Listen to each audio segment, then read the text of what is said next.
Have you ever wondered what it must feel like to change the way the entire world sees art? To not just paint pictures, but to paint ideas, emotions, and revolutions onto the canvas of history. On October 25, 1881, in the sunny port city of Malaga, Spain, a child was born who would go on to do exactly that. His name was Pablo Ruiz Picasso, a name that even today stands as a symbol of creativity, rebellion, and artistic genius.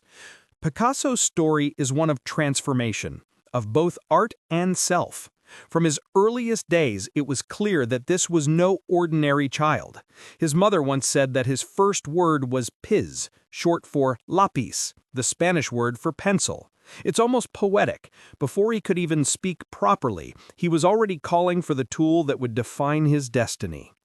His father, José Ruiz Blasco, was an art teacher and painter himself. He recognized Pablo's talent early and nurtured it, though perhaps even he didn't realize that his son would one day surpass him and everyone else of his generation. By the time Picasso was a teenager, his talent was undeniable. He entered art schools in Barcelona and Madrid, where he quickly became disillusioned with the rigid academic traditions of painting. He found the rules too confining, the styles too predictable. For Picasso, art had to be alive. It had to breathe and scream and feel, so he began to experiment, breaking boundaries that had stood for centuries. At just 19, he moved to Paris, the beating heart of the art world at the turn of the 20th century. Paris was electric then, filled with poets, painters, and dreamers who gathered in smoky cafes to debate philosophy, beauty, and politics. Picasso, young and hungry, threw himself into this world. But life wasn't easy. He was often broke, living in cold rooms and trading paintings for food. Yet, out of this struggle came something extraordinary: the Blue Period. Between 1901 and 1904, Picasso painted almost exclusively in shades of blue and blue-green. These paintings, melancholy, haunting, and deeply emotional, were inspired by the death of his close friend Carlos Casagemas, who had taken his own life. Works like The Old Guitarist and La Vie capture a sense of sorrow and alienation that feels almost tangible. Through this period, Picasso showed that art could express the depth of human pain, not just depict the outer world. It was a revolutionary step. A young man's emotional turmoil turned into timeless beauty. But just as the world began to recognize him for this deep, mournful tone, Picasso changed again. The Rose Period followed, around 1904 to 1906, replacing sadness with warmth and tenderness. His palette shifted to pinks, reds, and earth tones. The subjects became circus performers, acrobats, and harlequins, figures who seemed joyful but fragile, living between laughter and loneliness. Picasso had an uncanny ability to mirror his inner world through color and form. As his life brightened, so did his art. Then came 1917, a year that would shake the foundations of modern art. Picasso painted Les Demoiselles d'Avignon, a work that shocked even his closest friends. The painting depicted 5 women in a brothel, their bodies fragmented and distorted, their faces inspired by African masks and Iberian sculpture. To many, it looked monstrous. But Picasso had done something no one else dared. He had abandoned the idea that art should imitate life. Instead, he reimagined how life itself could be seen. The painting marked the birth of Cubism. Together with French artist Georges Braque, Picasso developed Cubism into a new language of art. Instead of showing a single perspective, they broke objects into geometric shapes, showing multiple viewpoints at once. A guitar was no longer just a guitar. It was a collection of planes, colors, and forms that interacted with one another. The world suddenly looked different. For centuries, artists had tried to capture reality. Picasso dismantled it and put it back together in new ways. During the 1910s and 1920s, his creativity seemed limitless. He moved between styles as easily as most people change clothes. Synthetic cubism, neoclassicism, surrealism, each one reflecting a different side of his restless mind. While others struggled to define themselves, Picasso thrived in change.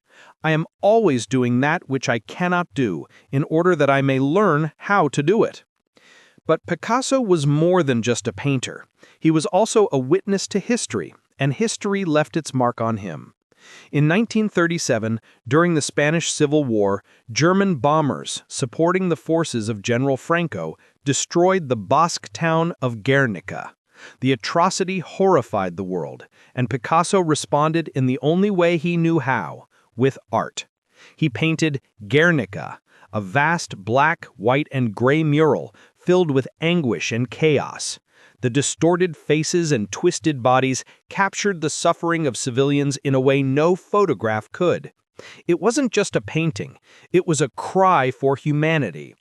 Guernica became one of the most powerful anti-war statements ever created, and a defining symbol of the 20th century. It was banned in Spain while Franco ruled, and Picasso refused to let it return home until democracy was restored. His art, once personal, became political, proof that creativity could challenge tyranny. After World War II, Picasso continued to evolve. He lived mostly in the south of France, painting, sculpting, and even working with ceramics. Fame and fortune had found him long ago, but he never stopped experimenting. Even in his later years, he painted with the same fire that had driven him as a young man. His works became freer, bolder, sometimes even childlike, yet always unmistakably Picasso. He lived a long life, full of lovers, controversies, and unrelenting creativity, until his death in 1973 at the age of 91. By the time he passed away, Picasso had created more than 20,000 works of art, paintings, sculptures, drawings, prints, each one a reflection of a man who refused to stop exploring. He had redefined what it meant to be an artist. He had turned emotion into geometry, grief into color, chaos into beauty. He once said, "Every act of creation is first an act of destruction." That line could be the perfect summary of his life.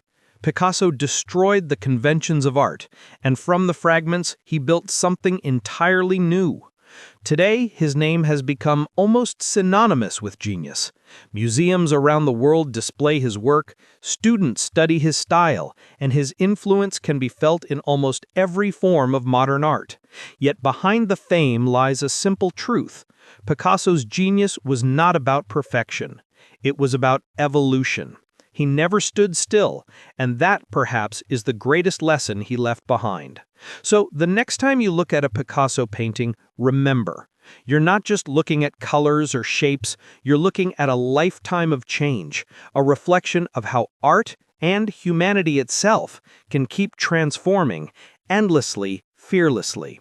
Because Picasso didn't just paint what he saw, he painted how he felt, how he thought, how he imagined, and in doing so, he invited the world to see differently. That, more than anything, is the legacy of the man born on October 25, 1881. The artist who taught us to create is to be alive.